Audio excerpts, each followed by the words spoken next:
I love corporate. I love entrepreneurship. I think there's roles for both. But for the person who is listening, who is where you were and where I have walked through over the last 4 to 5 years in considering that transition, weighing out all the details, like Yeah.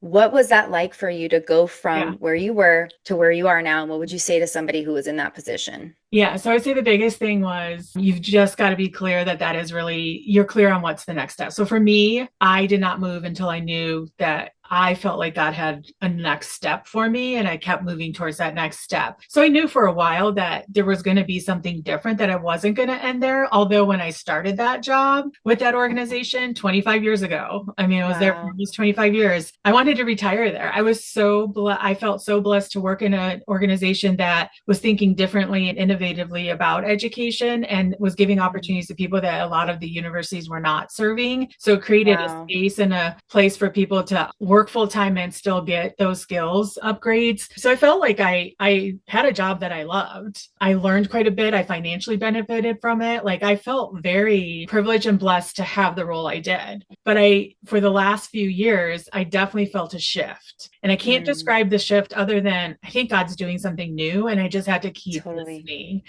You were created to live abundantly and multiply in every area of your life.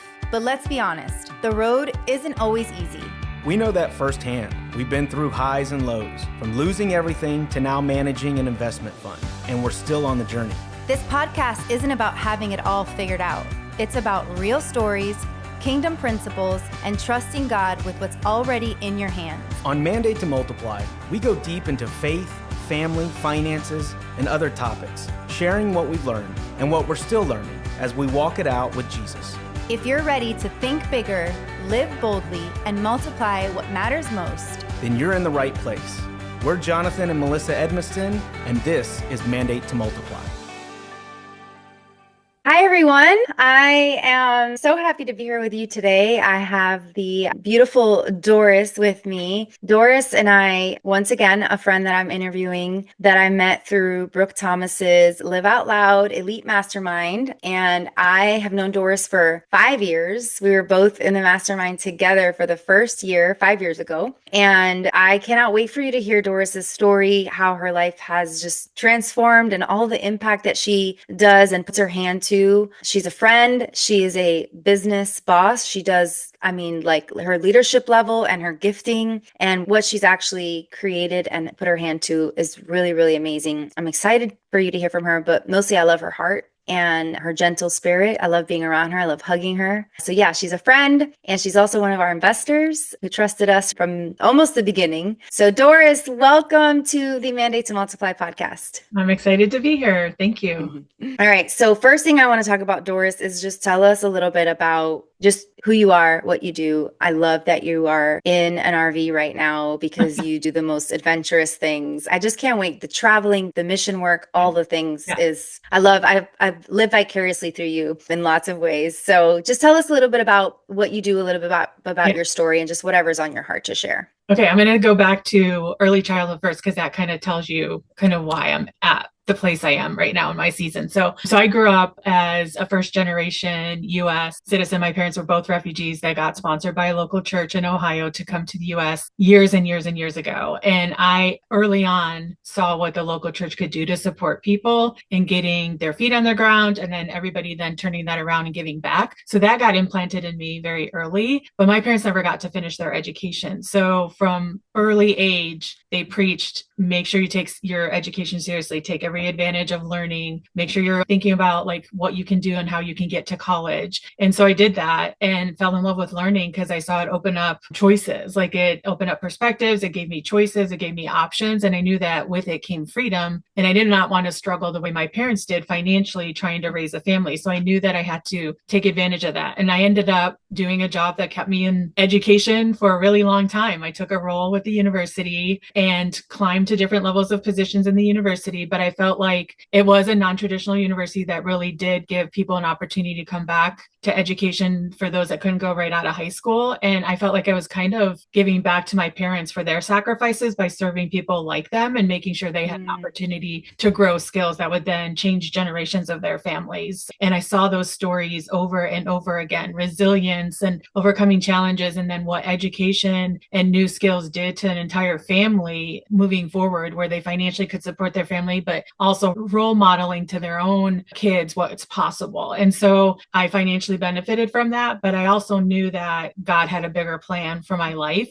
And it was tied to leadership, because from an early age, I was always put into leadership positions, whether it was in high school sports or college organizations. Early on, got promoted like 6 months from my first job out of college to a leadership role. Even as a kid, I remember saying, well, I'm going to own a business. Instead of playing with dolls, I was starting a business in my garage and telling everybody what their roles were going to be. So I knew that there was a thread of leadership there for a really long time. And I've just watched God just put opportunities in front of me, but also realized leadership is service, and that it is an honor to be able to lead people. And so I took that very seriously and watched some good leadership and some bad leadership. And that just gave me this passion for continuing to grow and develop leaders on my team in the ways that it would create healthy team cultures and also give people a healthy environment, because you're there 40 hours a week. But I also saw leadership burn people out because they didn't have the right support systems or processes or even opportunities to learn and grow. And so then 3 months ago, I decided to kind of launch on my own to start just a leadership coaching and practice, because I knew that I could have a bigger impact on what I could do with helping people just expand their leadership roles and help women stop the second guessing or losing themselves and then burning out and leaving it all together, but helping them see how they can have both their personal lives, who they are, and still lead successfully. So that's so huge. But then the other place where I really got passionate was through the local church and really offering up my leadership skills to help some of the different ministry programs. And I had an opportunity about 7 or 8 years ago to start doing missions work through my local church, and then through some other organizations that I was exposed to during the different projects through the church, and just knew that God also had a plan for me to continue to leverage those skills in global ways. And how do I continue to give back in places that don't have the support and resources necessarily? And so by launching into my own practice, it gives me the freedom to do more of that kind of work too. So I'm super excited. Right. I just feel very blessed to be able to do what I'm doing right now. Oh, that's amazing. Okay, so much I want to unpack there. Yeah. I love that you said that leadership is service. Yeah. Because I have, observed different leaders over time, and I think there's just a few different mindsets or paths you can take. And it's like, one is this leadership, almost like entitlement, or it's me and then everybody below me, and I'm going to tell you what to do, and you are going to serve me, versus I'm here to serve you and the greater mission of the organization, so we can all carry out the same vision. So I love, have you had somebody where that's kind of how they start and you're able to show them a better way? I know I've read a couple really great books that open my eyes to that, but how has that worked for you in working with somebody and seeing that? Is it like you have it or you don't, or is it trainable and teachable? No, I think most things in leading well are teachable. I think some people are born with some things like being able to connect with people very easy and build relationships, but there's ways to do that and to coach and teach how to do that. And that's one of the things that I do think that why you see some people in the wrong roles, because they feel like, okay, I need to go to a leadership role to get more money and the title, and with that title comes privilege. So they're not in it for the long haul always because of that. And they feel like that's just the natural next step. And they're not thinking about, well, no, that triggers a whole different set of responsibilities, and how you have to change the way you connect and the way you lead. And it's too hard of a job to not do it for service. Like, to do it for position and money, you're not going to last a long time. I think there will be, and that's where you start to see people move around a lot into different leadership roles, because they're just not having success. People want to work for a leader that they can trust and follow, and they want to get energized and excited about direction and knowing and understanding their role in that direction. So if you're not pouring into people and helping them see what role they play, how their talent or skills contribute, you're not going to have a successful team long term, right? You might have short successes because people are fearful and they'll work through that fear, but over over time, it'll cause frustration. You'll start to see team performance go downhill. So my first goal is always when I take on a new team is to ask people, especially those that are already in leadership role, what's your motivation? Like, why do you do what you do? What drove you to this position? What are your long-term goals? So that we can really get to understand how I can best support them. And then those that are struggling, I'll ask them, like, what led you here? Do you like what you do? We'll have honest conversations about it. And some people have self-selected out of leadership roles because they're like, it's not what I thought it was going to be. And we were able to find a better place for them. And then others, they're just not in the right type of leadership role. So we can move them to a different position, and they've had success in different positions. But that all takes time and understanding their goals, their skills, their strengths, and then trying to match that to what does the organization need. So good. And I was having this conversation with somebody today about just culture and how culture trickles down. So if your leader isn't not only exemplifying the right culture, but like helping to form it and create it and build it and intentionally nurture it at all costs, not allowing anything to infiltrate, it just ruins the entire organization. Yeah. And so two things with that. There's repeated stats that say people leave organizations because of their immediate leader. So an organization could have strong culture collectively, but if the team isn't aligned to that culture or it has a different experience, you'll see talent leave, and your most talented people will leave first. And then the second piece is you can have really strong team culture despite what's happening around it and still get people to perform at high levels. So it really is, what's my immediate work environment look like? So yes, the leader sets the stage of what's expected, what direction are we going, what are we trying to accomplish, how does each person play a role in it? So not just individually the person knowing what they do, but how knowing what all the other members of the team's purpose is on the team so that they all understand each other's roles and responsibilities. And then that gives clarity then of, okay, how are we going to get this done? And then we celebrate that. And then when we run into challenges, we just openly talk about those things. So it starts with the leader modeling it, but then it's setting the expectations. Hey, as a team, these are correct collective ground rules of how we want to operate, what we expect from each other, and having that kind of set from the beginning. So anytime I went in and took over a new team, we started there. Like, where are we going? Why are we going in that direction? Who's playing what role? And then here are my expectations as a leader of all of you. What are your expectations of me? And then how do we pull that together into a set of values? And then where I see it falter. So some leaders will do that, but then when people start to violate some of those values, they don't have a conversation about it. They just let it go until people get completely frustrated, where trust gets broken or people leave. So it is about upholding it too and having honest conversations. And when you do it over time, you don't have to be the one always doing it. They'll start doing it for each other. They'll have those conversations. So yeah, it sounds like leading a family. That's kind of some of the stuff we're working through with our kids. It's like there's such correlation in our many values. aspects of life. This is how we live our life. This is what we are okay with. This is what we will not tolerate. So yeah, that's really good. I think that for some reason we have an epidemic of fear of hard conversations, right? And so you have this and I mean, I've experienced it when I was in the workplace, outside the workplace, neighbors, friends, business, family, all you name it. And it's like, there's this important leadership quality in any area of your life that is, we have to be willing to have the hard conversations when the things come up that we have decided are not going to be okay. Right. It's like, it's hard for people to, one, set the boundary, and then two, enforce or implement the boundary being crossed. But it's so healthy when you can do that, right? Because now, this is a family's example, but I had a family member communicate to me, when you do this, this is how it makes me feel. And for a very split second, I got this kind of oh no, and then I was like, oh my gosh, this is so good, because he's telling me that he does not like this and that he prefer this. And I want to be here to support him in the season that he's walking through. And so what better way than for him to tell me what he needs?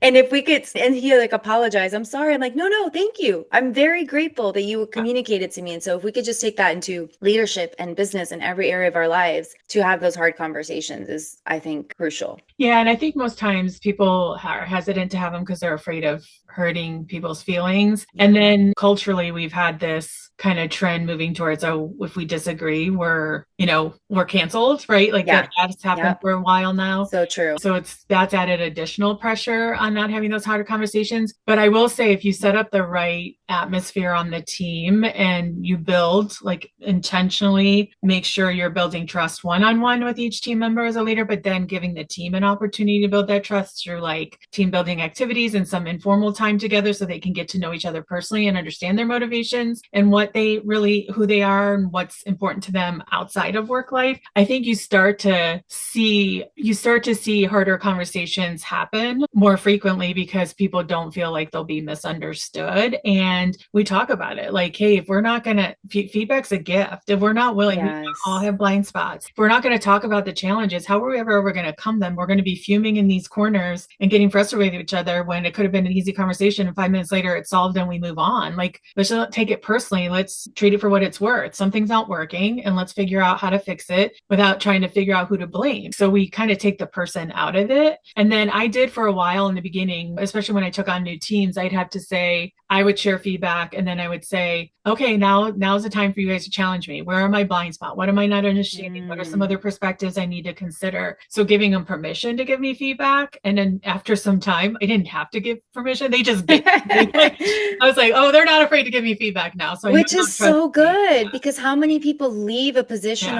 or an organization or a relationship, anything, you name it, because they don't feel like they have a voice or aren't validated if they do try to communicate it. Right. But if you know you have that opportunity and the person is unoffendable and it's for the sake of constructive feedback that's going to help the betterment of the mission, whatever it is, then that's a good thing. Yeah. You know? Yeah. We've even had conversations like my team will be like, oh man, if that happened on your team, that we'd never be able to get away with that. And I'm like, okay, so now how can we model to other teams those expectations? Like, how do we role model that outside of our team structure? Because we're going to have to get work done outside of our team. So it helped to build those relationships and start to take that to other teams as well. So it was good to hear that. Oh, they understand the values. They know what's right or wrong. Yes. So most of my coaching towards the end before I left was around how do we negotiate and build those relationships outside of our teams, because we've had large teams we had to work with cross-functionally. How do we build that same kind of relationship so people understand? That's such good, valuable, intentional work.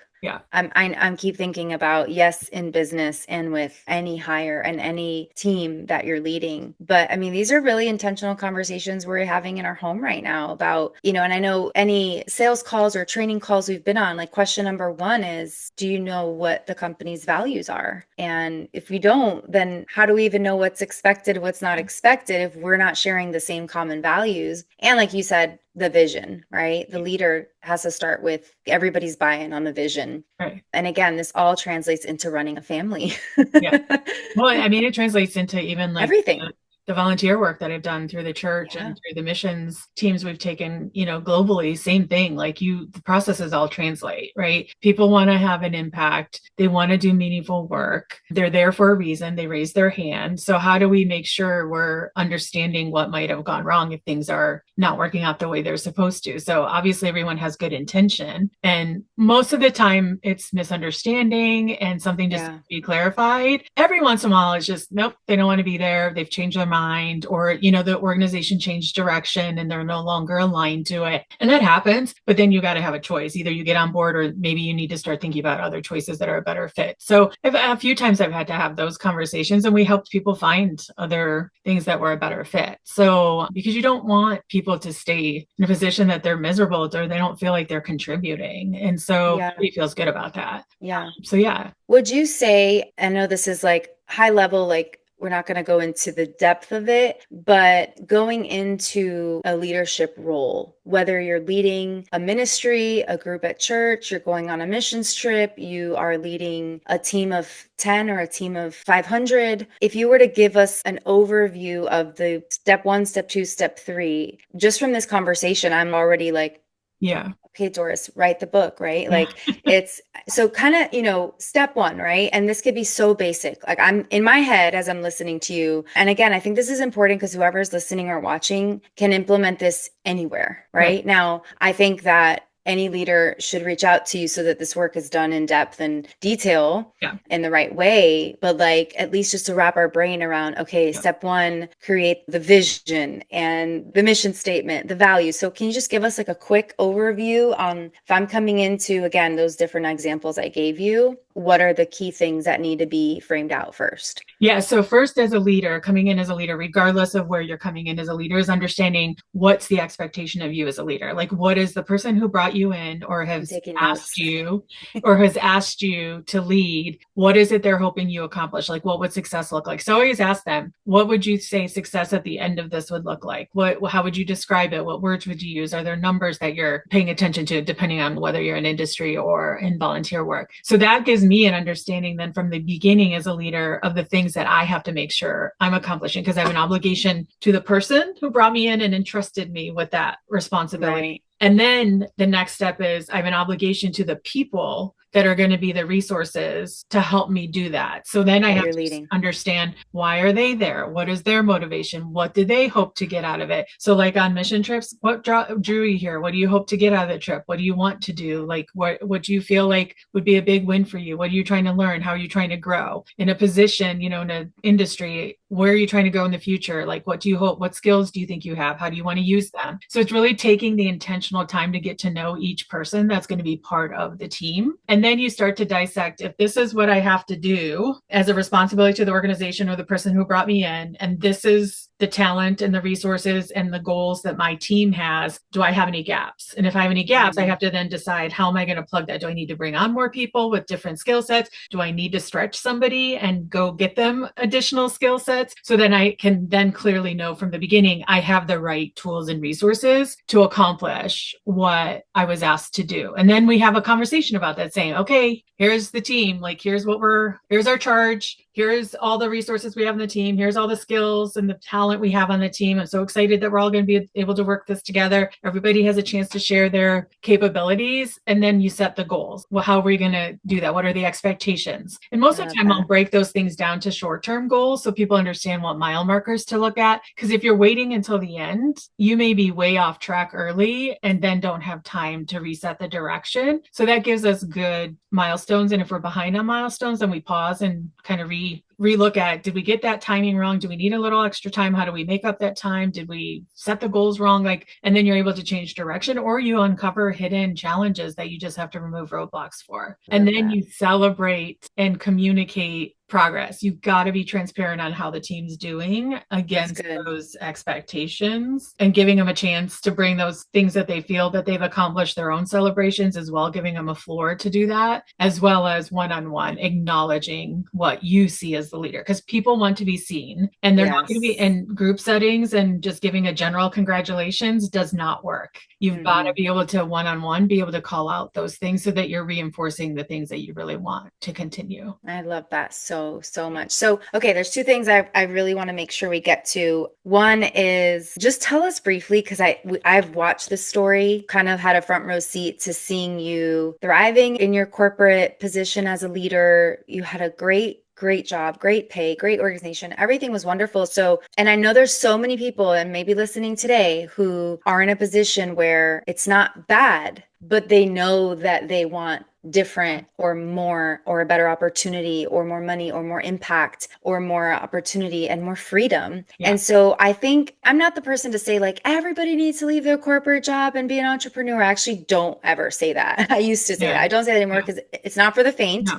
And I think I love corporate, I love entrepreneurship. I think there's roles for both, but for the person who is listening, who is where you were and where I have walked through over the last 4 to 5 years in considering that transition, weighing out all the details, what was that like for you to go from where you were to where you are now? And what would you say to somebody who was in that position? Yeah. So I'd say the biggest thing was, you've just got to be clear that is really, you're clear on what's the next step. So for me, I did not move until I knew that I felt like God had a next step for me, and I kept moving towards that next step. So I knew for a while that there was going to be something different, that I wasn't going to end there. Although when I started that job with that organization 25 years ago, I mean, I was there for Wow. almost 25 years. I wanted to retire there. I felt so blessed to work in an organization that was thinking differently and innovatively about education and was giving opportunities to people that a lot of the universities were not serving. So it created a Wow. space and a place for people to work full time and still get those skills upgrades. So I felt like I had a job that I loved. I learned quite a bit. I financially benefited from it. Like I felt very privileged and blessed to have the role I did. But for the last few years, I definitely felt a shift. And I can't Mm, describe the shift other than I think God's doing something new and I just had to keep totally. listening. Yeah. And then there comes a time where you're like, yeah, this is probably the extent of the height that I want to go in this organization. So that's probably Mm, another sign that it might be time to move on. And I also knew there were people on the team that were ready for more. I'm like, I can build a succession plan here and others can benefit from my transition too. So I probably had about a wow. 2-year kind of understanding that I was going to move, but I was very intentional about waiting to hear when I wasn't sure because I wanted to leave sooner. And then God's like, Yeah. oh, you've got more to learn, not yet. And then there came Wow. a time where I remember it clearly last July where I'm like, oh, it's time. Now I got to create the plan. And then I had the conversation in October. And then we were with my leader able to build a transition plan and told people in the first of the year. And then I had a couple of months with the team. So I had a methodical way of exit. So everybody was ready to go. But I also was very in tune with what is God asking me to do? What's next? What does that look like? But I was told, I mean, and I had to like kind of drown out the noises. You are crazy. You have a flexible job. It's high paying. You love the work you do. It was very intense and very stressful too, though. So there were some things that you sacrificed as well. But I knew God wanted something different and it was time to do something different. And I was excited, even though it wasn't clear to the full Mm. extent of what's possible. And God and I have that work cut out because I'm a control freak and I love to know everything. And he's like, nope, God, trust me. I'm going to unveil that one step at a time. Because I do That's how he think does it. because I do think he's got something big. And if I were to see it, I'd be like, no way. Yes. So I trusted that. And through the whole way, I'm like, okay, like this is happening. And I could have worried about it and thought about it. And, some people have asked me if you regretted it. I'm like, not for a minute, because I know it was the right decision because I was doing it in partnership with what God's calling me to do in the next season of my life. So I said, get clear on Amazing. what it might be. So pray about it, journal about it. I thought and processed a lot about it, had conversations with other people too, but always brought it back to my quiet time to say, Good. is it time? Are you really asking me to do something different? What does it look like? And got really clear on the things that he's gifted me with, how that could be used for greater kingdom impact. And when it started to become a challenge and I was saying no to greater kingdom impact projects because I didn't have the capacity because of my full-time job, I'm like, okay, maybe this is the starting point of now flipping that, where I have more ability to do that. And I'm not tied down to, and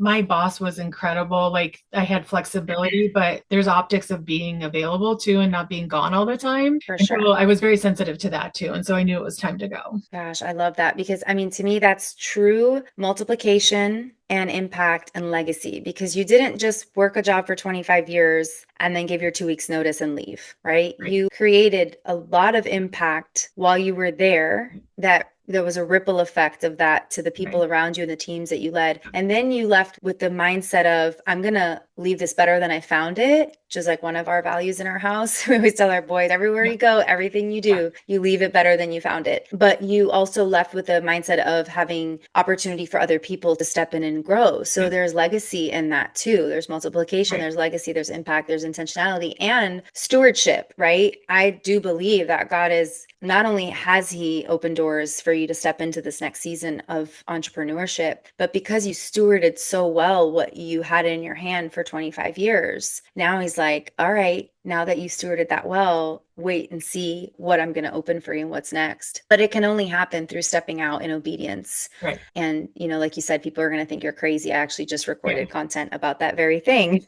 that most of the time when you're following the Lord, people will think you're crazy. Yeah. And in hindsight, I can see why it wasn't when I wanted to originally leave because of all the things that have fallen into place and what I learned in that last year. There's some real skills that I had to lean on and stretch in that last year that are directly tied to what I've seen in women who are in leadership positions and starting to get second guess themselves, doubt themselves, or feel like they're sacrificing themselves or their families in order to be successful. And nothing really got me more agitated than to see a talented person be snuffed out or give up because they weren't provided the right support, encouragement, and the ability to see what they were fully capable of. Oh, yeah. And that last portion there was crucial, that last year for you. Yes. To develop the awareness of that and the skills needed to help women in that. Okay, so that actually leads you to my second question. So that was perfect. Is now that you are a leader of leaders on your own and not working for an organization specifically, who do you help now? Like, who needs to be reaching out to you? Who can you help, and how do they find you and work with you? Yeah, it's primarily women that are in leadership that are typically in middle management positions that really want to go to the next level or thought they were going to go to the next level and are starting to second guess themselves. They're like, women that are feeling like this is hard. I'm not sure how to do this. Why are things suddenly different? I've been doing this job for a while. And so they're usually in some sort of middle manager. I have also worked with small leaders, business leaders who are in small organizations trying to build to the next level too, because of the team structure that they have to put together. But it's primarily women in leadership that are just starting to doubt themselves, that want to leave or thinking about leaving, but probably know they shouldn't, that they're designed for a leadership role, but just don't know because when you reach a certain level of leadership in a corporate environment, there isn't a lot of training or development that happens. Once you're like in a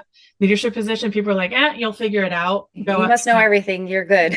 Yeah. And if anything, that's when you need to continue the most, because as you grow into different levels, you have to lead differently. When you're leading frontline staff versus now a leader who's leading leaders, it is a different way to approach leadership, and you use different skill sets. And you have to know how to set boundaries. You have to know when to have the courage to speak up. Like, there's just different skills that are tapped. And so it's really women in those leadership roles. And in a corporate job, and they're an employee. Typically, or small business, they're just starting to launch, their business is growing and they're not even sure how to build a team. Like, how do I get people to come in and do this? Because that is my specialty. I have built teams, successful teams that have sustained that success, whether I continue to lead them or not. And I've taken teams that have not been successful and turned them around. So I know how to build teams. Yeah. That's amazing. And then how does this woman find you and work with you? So I'm at dorissavron.com. There's a form you can fill out, and we would then have a quick call to understand what the goals or where they are, determine whether it's one-on-one coaching or group coaching. So I have 2 different programs that they could potentially tap in. And then sometimes I'll go into an organization too and just do training with leaders. So it just depends on what the need is. I love that. Yeah, I thought of that when you were talking. I'm like, how amazing for someone who is CEO or some sort of executive position to bring you in to really help cultivate that as a, consultant. I've done some conference speaking. I've done some speaking in small organizations for their leadership teams. And I continue to teach at the university level because I love working with students. And so that keeps my skills fresh as well. I love that. And okay, so that information will be in our show notes. If you're listening or watching and you want to reach out to Doris, all of her contact info will be in our show notes and ways that you can connect with her. And lastly, I just want to say one of the things I love about you, Doris, when we were discussing investing in our fund, one of the things you said is like the passive income portion. You're like, I want more money for more impact, and I want to use that money that I don't technically need to live. I want to be able to use that for a mission trip and for just some sort of impact. So what would you say to somebody who wants to do more work like that, more mission trips, more? Jonathan and I were having this conversation the other day. It's like, let's really think about how we can be positioning our family, not just waiting on God and what we're praying for, what we're believing for, but like, I just want to think about how can we pour out? How can we serve? How can we give? What can we do? And I want our kids to see that also. And so what kind of wisdom would you have for in that regard?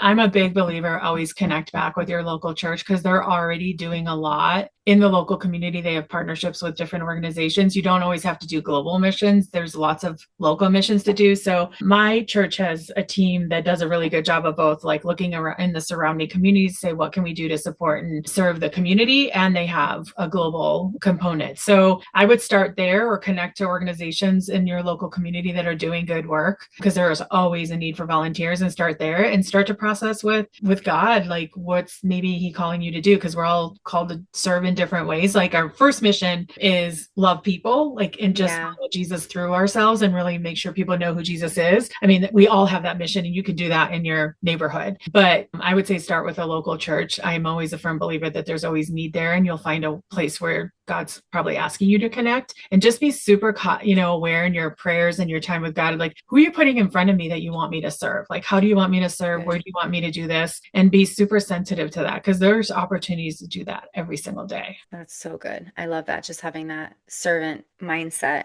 and outlook and lens to see where you can serve. Yeah. And then some local churches do really great. Like, we have a great program where there's mission trips families can do together. So the entire family goes and serves, and there's different programs where the kids get involved with different parts of the work on that trip. And then the parents do different work. And then they come together at meals to be able to like just debrief and talk about what's been learned. And so that's really great to watch too. So there's even opportunities like that. Yeah, that's something that we have talked about a lot and really want to do in the very near future. I think my youngest is probably old enough now that we can do something like that. And he's already has that thought. I mean, he sold his e-bike the other day and we're driving away from the trade, the sell.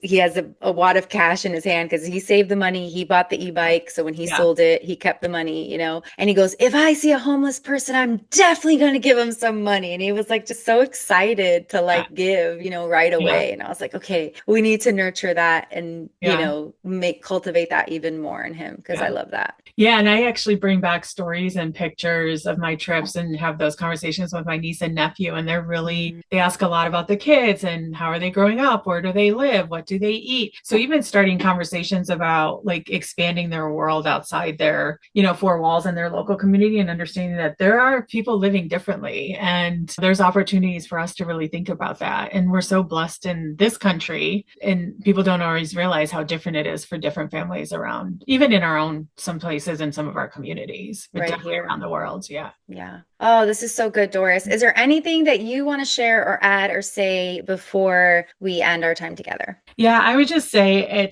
nothing's more powerful than a person who's connected in their relationship with Christ to truly understand their identity in Christ and what God's uniquely designed them to do. So no matter what you're thinking about doing, like, if you're not clear on that, I would start there, because that just opens up a worldly perspective of how God wants to use you in different ways. And he does want to use you. Everybody's designed uniquely and has a purpose to fill. We're all the hands, legs, feet, toes, mouths, ears of Christ. But I would say start there first if you don't know that already, because I do think that just unleashes and clears up and opens a window to the world of how he wants to use you and how powerful he sees you. I love that so much. And that adds to something you touched on earlier that I love, that I want to remind everyone also, is you said most of your transition out of corporate into entrepreneurship was developed through your time with Jesus, through your secret place. And so I just want to encourage anyone listening or watching that if there's something you're seeking clarity on, if there's a transition that you're in, if there's something that you're praying for, believing for, waiting on, whatever it is, know that it all comes from time spent alone with Jesus. It all comes from the secret place. It all comes from being in his word. It's how he speaks to us. It all comes from surrendering it and giving it all to him. And it's amazing what can come and unfold from prioritizing intimacy and time every single day with him. Yeah. Thank you for this time, Doris. Thank you for being here. It was so fun chatting with you, and I know everybody will be blessed by this. So thank you. And again, if you love this episode and you love hearing from Doris, make sure you follow her, find her, connect with her, and share this with anybody who you think it would bless as well. So thank you, Doris. Thank you. Before you go, remember, God can use anything. Even the hardest parts of your story can become seeds for multiplication. If this episode encouraged you, share it with a friend, leave a review, or subscribe so you never miss a moment of hope and truth. You can also follow us on Mandate to Multiply on Instagram or mandatetomultiply.com to keep growing with us. Until next time, trust God, steward well what's in your hand, and live a life fully multiplied.